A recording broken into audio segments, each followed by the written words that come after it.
एक बात अपने जीवन में सदा उतार लो, घर में अगर तुलसी का क्यारा है तो तुलसी महारानी हमें ये बता देती है कि हमारे घर में सुख आने वाला है कि दुख आने वाला है। जैसे शनि अपना प्रकोप दे रहा है या शनि उतर रहा है, ये किसी से पूछने की जरूरत नहीं पड़ती, अपने आप मालूम पड़ता है। कैसे? शनि कथा आपने अगर सुनी हो तो उसमें व्याख्यान आता है। शनि कथा में पांव के चप्पल बार बार टूट रही हो, कमर से नीचे जो वस्त्र पहने हो वो फट रहे हो, कहीं पैजामा है, कहीं धोती है, आदि वस्त्र हैं, कपड़े हैं, वो अपने आप फट जा रहे हैं। आजकल जमाने में लोग फटे फटाए खुद पहन रहे हैं, उसकी गारंटी नहीं है। जो पहनता है उसको हम समझ जाते हैं कि शनि ऑलरेडी उनके ऊपर लगा हुआ है, उनका घुटना घुटनी सब फटा हुआ दिखता है तो पता चल जाता शनि पहले से लग गया है। शनि का नियम है। शनि की बात आती है, पांव की चप्पल बार बार टूट रही हो, घिस गई हो, बद्धी टूट रही हो, अगर कमर से नीचे जो वस्त्र पहने हो वो अपने आप फट रहा हो, समझ लेना कि शनि पांव से प्रवेश कर रहा है, अपनी प्रखरता शनि दिखा रहा है। किसी मंदिर में महाराज वहां जाओ, वहां जाने पर अगर चप्पल चली गई तो समझ लेना शनि की कुदृष्टि अब बंद होना चालू हो गई है। कितना सुंदर कहा गया है। जो पांव का चप्पल, आज के जमाने में तो फैशन हो गई है साहब, घर की चप्पल अलग होती है, बाहर की अलग होती है। लोग घर में की चप्पल किचन में तक पहन के जाते हैं। अरे रसोई घर में चप्पल पहन के लोग जाते हैं, जहां भगवान का प्रसाद बन रहा है, जहां अन्नपूर्णा निवास कर रही है, और कहते हैं किचन की चप्पल है। आप अपनी माँ को जरूर देखना, कितनी बार माँ आपकी किचन में चप्पल पहन के गई है, मुझे जरूर बताना। बूढ़ी माँ रसोई घर में आज भी बिना चप्पल के जाती है, और बहुओं की एड़ी भी फट जाए, ठंड भी बढ़ जाए, इसलिए वो रसोई घर में तक चप्पल पहन के चली जाती हैं। सूर्य नारायण की कथा पढ़ना, शनि महाराज की कथा पढ़ना,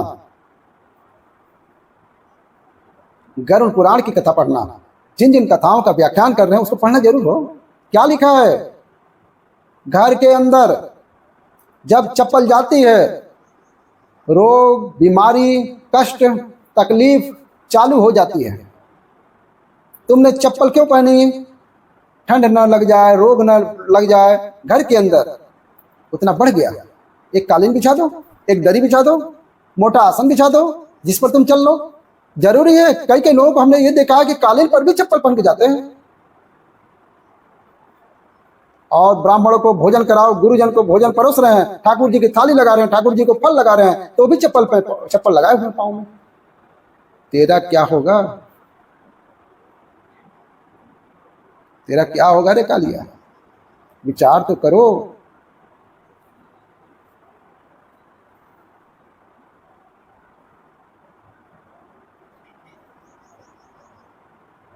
हर हर महादेव।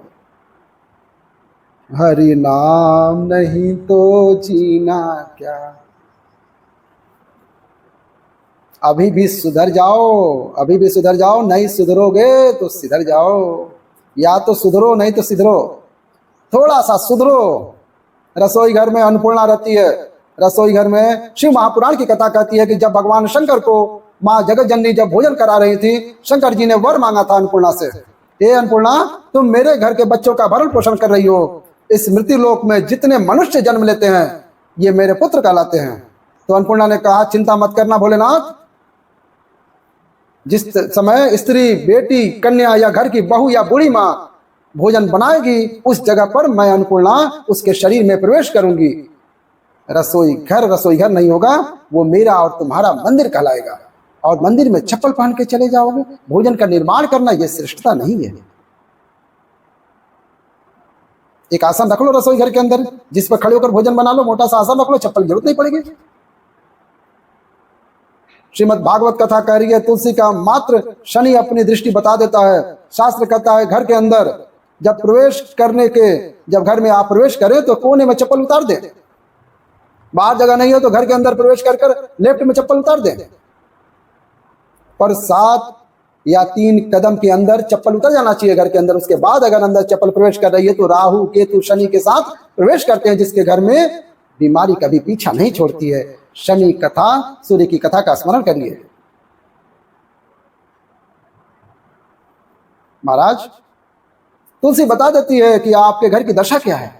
बार बार जल डालने के बाद भी तुलसी सूख रही है, बार बार आप पूजन कर रहे हैं, पाठ कर रहे हैं, तो भी तुलसी के दल सूख रहे हैं। तुलसी बता देती है कि तुमसे तुम्हारे घर में तकलीफ आ रही है, तकलीफ आने वाली है, सूख रही है। किसी ने जरूर कुछ ना कुछ ऐसा है जो घर में तकलीफ आएगी। तुमने लगाया फिर सूखी, तुमने लगाया फिर सूखी।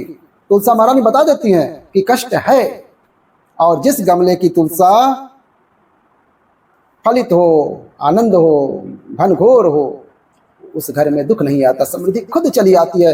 जिन शंकर भगवान को आप जल चढ़ाते हो, जिन ठाकुर जी को से आप प्रेम करते हो, जिन भगवान श्री कृष्ण से आप प्रेम करते हो, राधा रानी का नाम जाप करते हो, जिस परमात्मा का आप भजन कर रहे हो, कीर्तन कर रहे हो, नाम जाप कर रहे हो, नाम स्मरण कर रहे हो, उनसे आपका संबंध होना चाहिए, एक रिश्तेदारी होना चाहिए। और उससे जब तुम्हारा कोई संबंध रहेगा, उससे तुम्हारी कोई रिश्तेदारी रहेगी, तो उस रिश्तेदारी में जैसे ही आपके प्राण छूटे, और छूटते ही जब आप गए, आप कहोगे कि कृष्ण से मेरा ये संबंध है, वो मेरा पुत्र है, वो मेरा भाई है, वो मेरा बेटा है, वो मेरा सगा है, वो मेरा रिश्तेदार है, वो मेरा कुटुंबी है, वो मेरा पुत्र है। जब कहोगे तो तुरंत प्रवेश मिलेगा। महाराज भगवान से संबंध होना चाहिए। कई लोग भगवान को सुबह से रिझाने बैठ जाते हैं, भगवान को बनी बनी बात कहते हैं, बनी बनाई बात कह देते हैं। ये पाठ कर लो, वो पाठ कर लो, ये पाठ कर लो, ये स्तुति कर लो, सारा बना बनाया। तुमने अपने दिल से कौन सी स्तुति गाई? तुमने अपने दिल से कौन से भगवान का निवेदन किया? कौन सा नमन करा? बस सुबह उठना है, नहाना है, भगवान के सामने जाना है, भगवान को नहलाना है, कपड़े पहनाना है, अगरबत्ती लगाना है, थोड़ा सा शक्कर का भोग लगाने। कितने सारे देवी देवता, शंकर जी, राम जी, गणेश जी, सारे देवता, और 2 खुरमा लेकर जाते हैं, एक बालूशाह लेकर आई, 2 मठरी लेकर, 1 मठरी लेकर आई, अब भगवान को इतनी कटोरी में रख दी। अब बोले, कई लोगों से पूछा, भैया इतनी सी कटोरी में 1 मठरी, 1 खुरमा, रोज मठरी खुरमा एक साथ नहीं रखती। आज मठरी का भोग लगा दिया तो कल खुरमा का भोग लगा दी, परसों गुजिया का, परसों पपड़िया का, डब्बे में भरा भरा रखे हैं, रख दिया। और 1 लड्डू रोज लगा देगी इतना भर। तो पूछा, इतना सा लड्डू इतने सारे भगवान कैसे खाते होंगे? तो भाव से। तुमने कहा तुम भगवान क्यों देती है? बहुत दुख है गुरु जी, कहेंगे।